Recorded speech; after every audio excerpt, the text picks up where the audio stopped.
ఆర్థికంగా మనకు నిలకడ ఉండడం కోసం, అలాగే మన ఆరోగ్యం బాగుండడం కోసం రేపు శ్రీకృష్ణాష్టమి రోజు ఏ విధంగా పూజ చేయాలనేది చూద్దాం.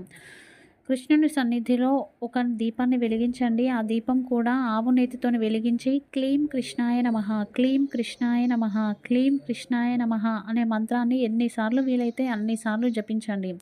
తరువాత ఒక రూపాయి బిళ్ళ గుప్పెట్లో పెట్టుకొని నాకున్న అనారోగ్య సమస్యలన్నీ పోవాలి అని ఆ దీపం దగ్గర పెట్టండి.